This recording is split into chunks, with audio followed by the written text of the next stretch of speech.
Bruno Gröning. Je ne veux qu'aider et guérir. La vie de Bruno Gröning pour enfants, jeunes et adultes.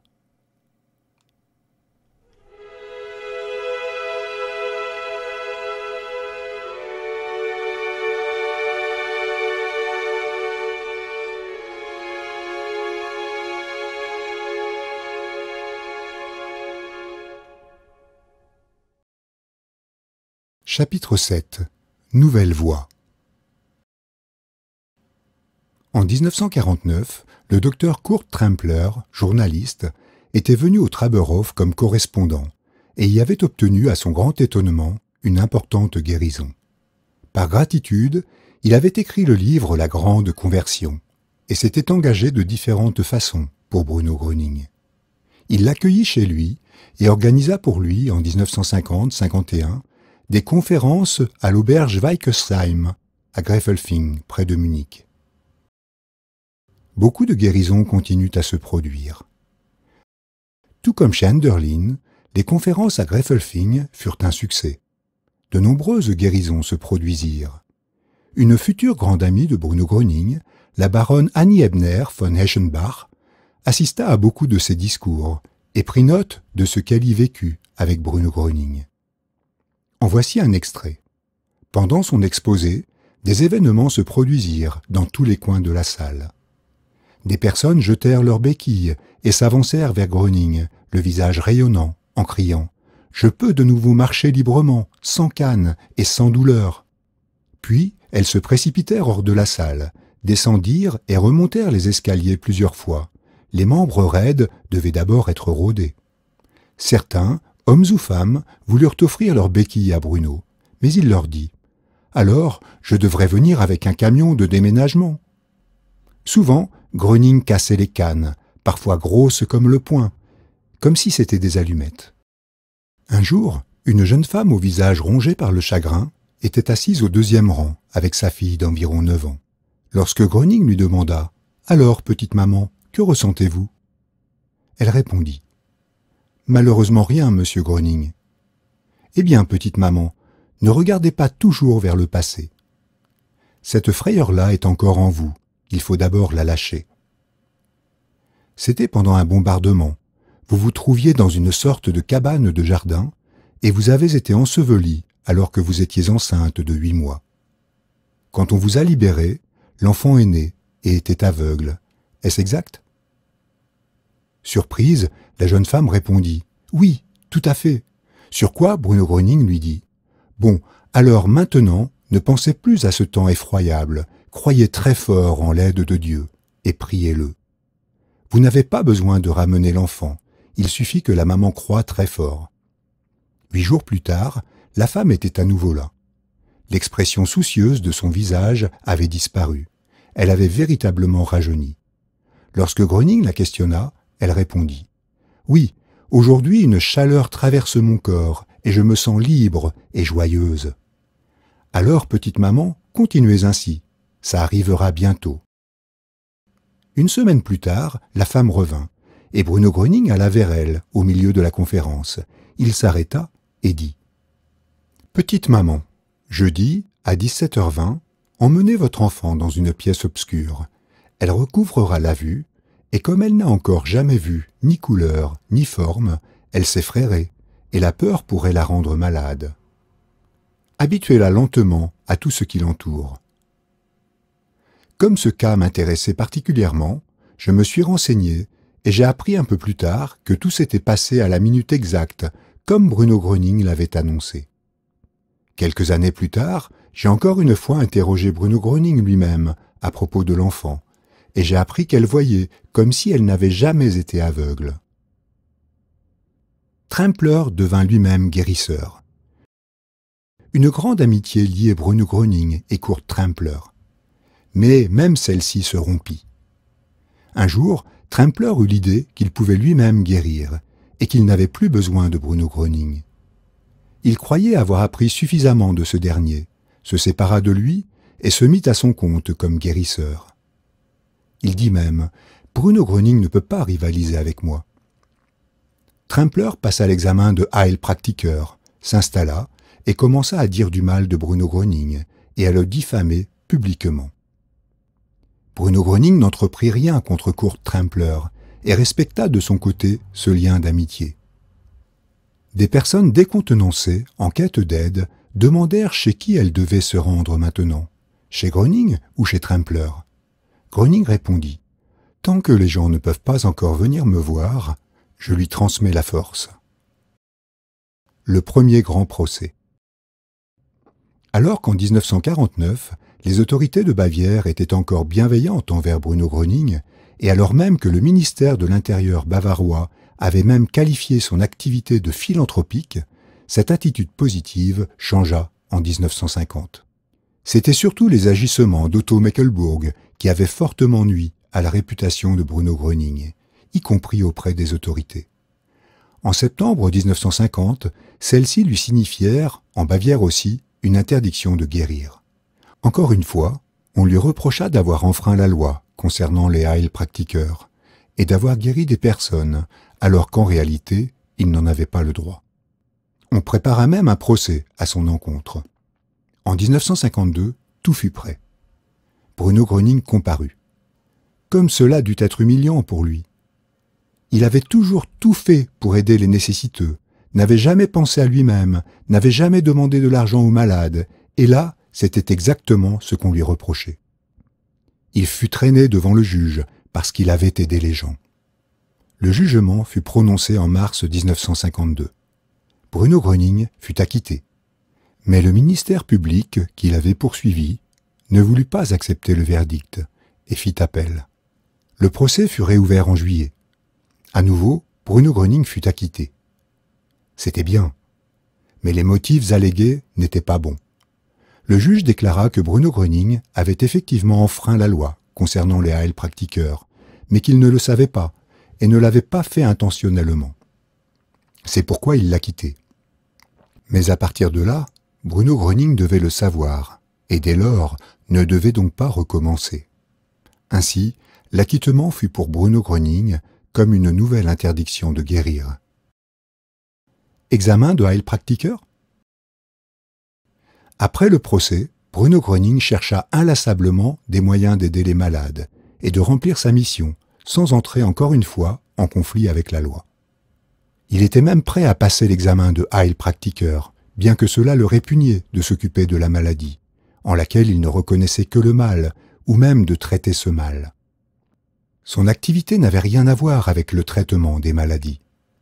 Son intention était de rétablir la relation entre les hommes et Dieu, pour leur ouvrir ainsi la voie vers la santé. En 1953, Bruno Gröning fit à Stuttgart une demande pour passer l'examen de Heilpraktiker. Mais celle-ci fut rejetée, avec une justification douteuse. Tout semblait avoir pour seul but d'empêcher son activité à tout prix, de lui enlever toute possibilité d'agir librement. Les pilules Gröning. Pour pouvoir néanmoins aider les personnes en quête d'aide, Bruno Gröning poursuivait toujours son but de créer des centres thérapeutiques. À ce sujet, il écrivit un jour, en 1953, « Chers amis, d'innombrables cris de détresse me parviennent chaque jour du monde entier. Il m'est malheureusement impossible de répondre à tous. Il faut donc qu'un centre thérapeutique soit créé, où je puisse agir dans de bonnes conditions. On m'a proposé beaucoup d'argent pour ce faire, mais j'ai dû le refuser, car mon œuvre ne supporte pas les affairistes. Je ne peux accepter de l'aide que de personnes au cœur pur. » Une bonne occasion de rassembler l'argent nécessaire à la création de centres thérapeutiques se présenta avec l'offre d'un certain Rudolf Bachmann. Celui-ci proposa de créer un laboratoire biodynamique. Il avait l'intention d'y fabriquer des remèdes, d'après les indications de Bruno Gröning et avec sa participation. On aurait pu ainsi aider les malades du monde entier, et Bruno Gröning aurait pu obtenir des fonds pour créer un centre thérapeutique. Bruno Gröning accepta l'offre, et les produits G52 et L52 furent effectivement fabriqués. La clinique universitaire de Munich les testa et donna un avis très favorable. À ce sujet, Bruno Gröning écrivit « Dès lors, le ministère de l'Intérieur bavarois a accordé la licence pour la fabrication de ces remèdes. L'industrie pharmaceutique a manifesté un grand intérêt pour ces produits. Des usines étrangères voulaient en assurer la distribution. Des firmes renommées de la République fédérale offraient d'acheter certaines formules. Mais il en alla tout autrement. Bachmann était un homme d'affaires très zélé. Alors que Bruno Gröning voulait que les produits ne soient délivrés qu'en pharmacie, Bachmann voulait une distribution privée et les vendit aux amis des communautés de Bruno Gröning. Celui-ci ne pouvait être d'accord. Puisque les amis dans les communautés étaient en lien direct avec lui, il savait comment capter la force curative et obtenir la guérison. Il n'avait pas besoin de ces remèdes. Mais Bachmann voyait là un moyen facile de faire des affaires. Rudolf Bachmann nuisit considérablement à Bruno Gröning par sa mauvaise façon de procéder. Il lui fallait beaucoup d'argent pour l'installation du laboratoire, et pour lui, Bruno Gröning l'emprunta à différents amis. Mais Bachmann n'organisa jamais tout cela comme Bruno Gröning le voulait. Finalement, à sa mort, il laissa une dette de dizaines de milliers de Deutschmark, que Gröning dut payer. Au lieu de recevoir de l'argent pour l'installation de centres thérapeutiques, ce dernier se trouva alors devant une montagne de dettes. L'association Gröning. C'est également en 1953 que Bruno Gröning fit fonder l'association Gröning, à la suggestion de Rudolf Bachmann, qui espérait sans doute avoir ainsi de meilleures possibilités de vente dans les communautés. Ces dernières existaient déjà au début des années 50. Bruno Gröning les avait fondées pour donner à ses amis la possibilité de se réunir en son nom et d'approfondir son enseignement. De temps en temps, il leur rendait visite et y donnait des conférences sur la foi. Désormais, les communautés devaient être regroupées sous l'égide de la nouvelle association. Chacun aurait ainsi l'opportunité de trouver le chemin de la santé. L'association s'était fixée comme mission de libérer la voie aux personnes dans la détresse et de donner aux personnes en quête d'aide la certitude qu'elles aussi pouvaient obtenir de l'aide. En outre, l'association devait procurer à Bruno Gröning la protection légale pour son activité. Sous l'égide de l'association, il ne devait plus apparaître qu'en qualité de conférencier et donner des conférences sur la foi, protégée par la liberté d'expression prévue par la Constitution. Ainsi, tout autre conflit avec la loi concernant les Heilpraktiker serait évité définitivement. Le conseil d'administration de l'association Gröning compta parmi ses membres quelques personnalités connues et réputées, comme le comte Zeppelin, le comte Matuschka et la baronne Annie Ebner von Eschenbach. Bruno Gröning devint président à vie. La gestion de l'association était assurée par le directeur Konstantin Weisser et l'inspecteur des travaux publics Hermann Riedinger. Cela semblait très prometteur car leur formation séculière pouvait profiter à l'œuvre de Bruno Gröning. Cependant, cela comportait aussi le risque qu'il s'élève au-dessus de lui et agisse contre sa volonté. Après tout, ils étaient les messieurs instruits et lui, un simple ouvrier. Egon Arthur Schmidt. Le journaliste et conférencier Egon Arthur Schmidt de Heidelberg devint le secrétaire de l'association Gröning. Il avait déjà été un collaborateur proche à Herford.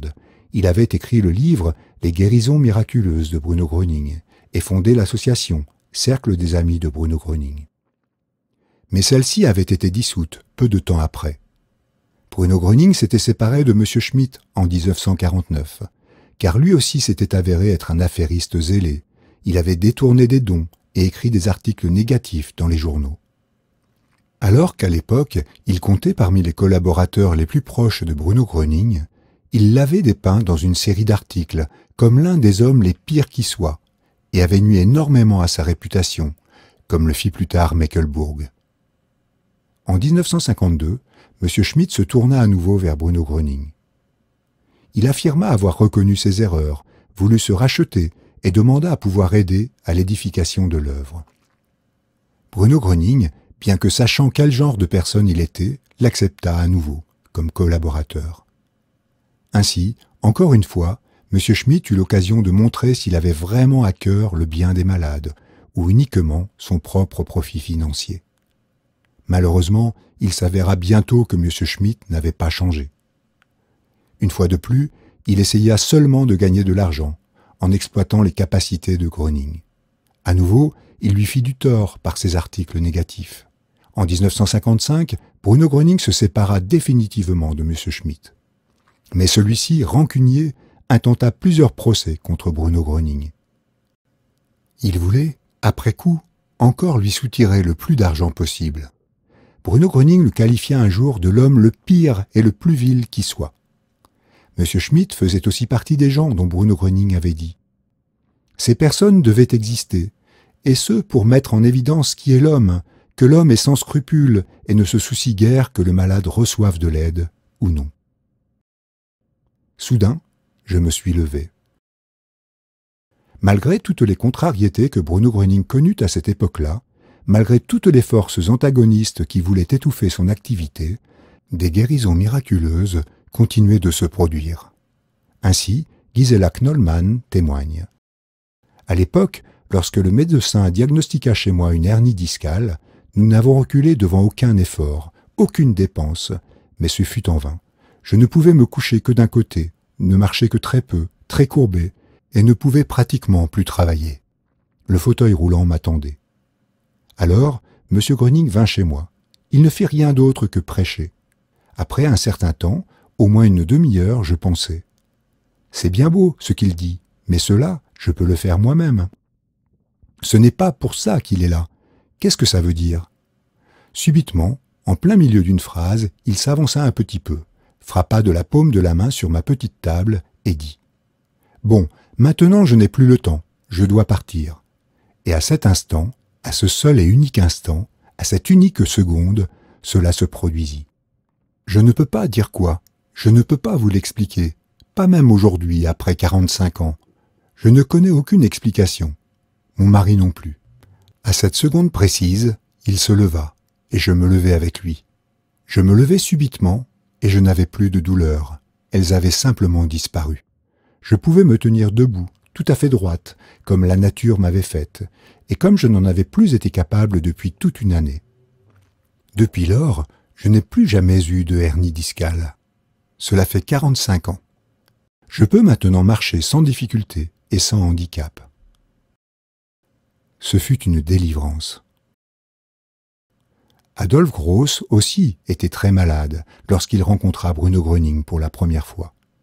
Il avait un cancer de l'estomac et était déjà abandonné par les médecins. De nombreuses années plus tard, il relata dans une interview de Témoin d'époque. « La guerre nous avait marqués, la guerre nous avait détruits, voilà tout. Brisés psychiquement. Nous n'étions pas des hommes normaux pendant la guerre. Nous étions des hyènes. Un homme normal ne peut pas tirer sur un autre, et c'est ce que nous devions faire. C'est toi ou moi. Ce n'est plus normal, cela. Et la vie ne tenait qu'à un fil. Alors, il faut chercher quelque chose. C'est comme lorsque l'on est au front, on cherche une planche de salut pour s'y cramponner. À chaque moment, ce peut être la fin. C'est terrible de vivre de telles choses.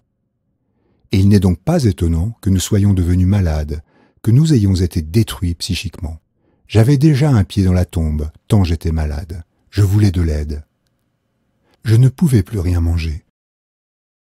Et comme je l'appris plus tard, mon médecin de famille avait dit que j'avais un cancer de l'estomac. Et puis, nous y sommes allés. Dans quelles circonstances, je ne saurais plus le dire exactement. Quoi qu'il en soit, nous étions plusieurs. Nous y allâmes, et alors ce fut une délivrance. Une délivrance pour nous tous, pour tous ceux qui étaient présents. La salle était pleine. Ce fut une délivrance pour tous. Enfin, nous étions comme des nouveau-nés. On se sentait si léger, la lourdeur avait disparu du corps. À ce moment-là, et aussi quand nous sommes repartis, nous n'étions plus malades. Nous n'avons plus rien ressenti de la maladie. Elle avait disparu. Et dès mon retour, j'ai pu à nouveau manger, et la maladie n'est plus revenue. Si simple. C'est la transmission des forces que Groening émettait. Le corps a été rechargé, alors, comment dire, le courant peut à nouveau circuler librement, alors tout peut à nouveau fonctionner normalement. Et celui qui ne veut pas le croire, qu'il y renonce. Mais ma foi, personne ne peut me l'apprendre.